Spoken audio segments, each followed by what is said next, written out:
So students, अपना HRM का last topic है एम्प्लॉय रिटेंशन। इससे पहले वाले टॉपिक में हमने पढ़ा था कि एम्प्लॉय एक ऑर्गेनाइजेशन को क्विट करके क्यों जाता है, उसके बहुत सारे कॉजेज़ अपन ने पढ़े थे। इसको अपन ने कहा था टर्नओवर।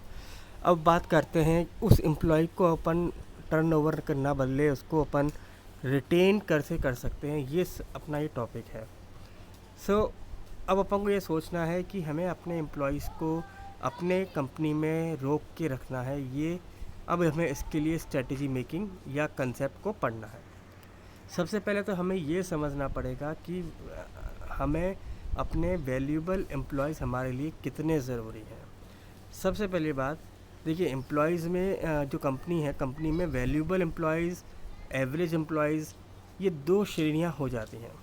वैल्यूएबल एम्प्लॉयज़ कंपनी के लिए इसलिए ज़रूरी है क्योंकि वो आपकी कंपनी में प्रोडक्टिविटी को इंक्रीज़ करना, कल्चर को डेवलप करना, आउटकम को देना, परफॉर्मेंस को करना, कंपनी की गुडविल को इंक्रीज़ करना, ये सारी चीज़ों में वो वैल्यूएबल काम आते हैं।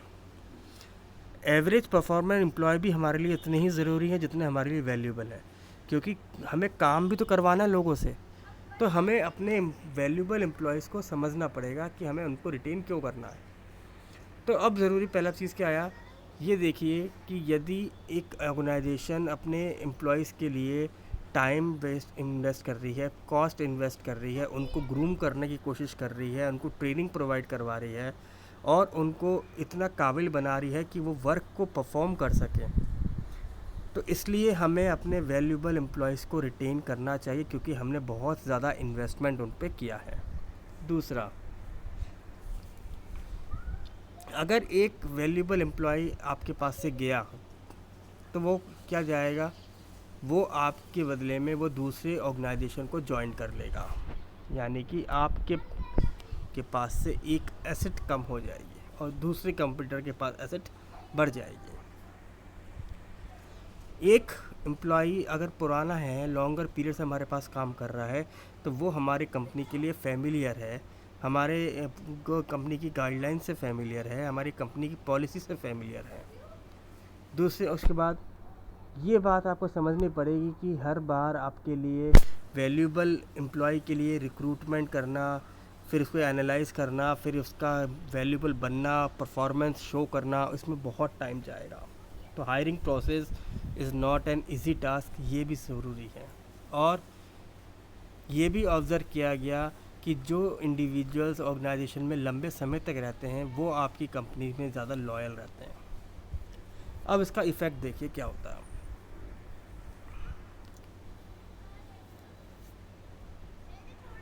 अगर आपके पास से वैल्यूएबल आदमी चला गया तो वो क्या जाएगा, आपकी कंपनी की इंफॉर्मेशन वो ले जाएगा।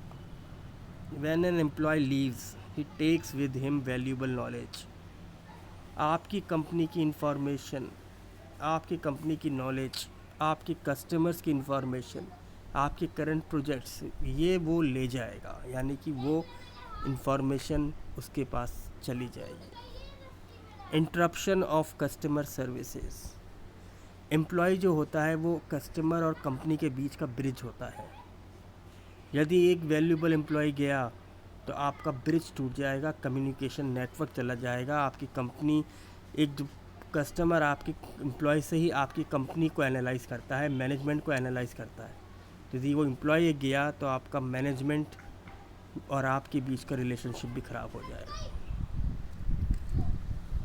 यदि एक एम्प्लॉय रिज़ाइन करता है तो नई रिक्रूटमेंट करने में ज़्यादा इन्वेस्टमेंट है, एक्सपेंसिव है, और कई बार आपकी एफिशिएंसी यानी ऑर्गेनाइजेशन की इफ़ेक्टिवनेस को भी नुकसान पहुंचता है। अब हम स्ट्रेटजी सोचते हैं कि हमें टॉप परफॉर्मर्स को क्यों रोकना है, कैसे हम उनके लिए रिटेन कर सकते हैं। सबसे पहली बात, गिव देम चैलेंजेस वर्क। अपने टॉप परफॉर्मर्स को हमेशा new challenges, new work allot करते रहिए। उनको नए नए काम में इन्वॉल्व करेंगे ताकि उनको लगे कि मेरा कैरियर डेवलप हो रहा है, मेरा जॉब एनरिच हो रहा है, मेरे कैरियर की स्टेजेस बढ़ रही हैं। जब भी वो अपनी थर्ड स्टेज में जाके अपनी प्रीवियस परफॉर्मेंस देखेगा, उसको लगना चाहिए कि नहीं, मैं पिछली बार से मैं कुछ नया अच्छा अचीव कर रहा हूँ। पॉजिटिव इम्पेक्ट आना चाहिए उसके थॉट्स में। Train them and clause this memory. यदि एक एम्प्लॉय को आप एक ही काम देते जाएंगे, एक दिन वो बोर हो जाएगा और आपके शिप से कूदने की कोशिश करेगा, नहीं जंप फ्रॉम द शिप करेगा। यदि वो एक एरिया में एक्सपर्ट हो गया है तो कोशिश करिए कि उस टॉप परफॉर्मर को डिफरेंट एरियाज़ में डाला जाए ताकि वो आपके शिप को ना छोड़े। और थर्ड और most important, that is succession planning, जो हमने पहले पढ़ी थी। Identify the key position of your organisation.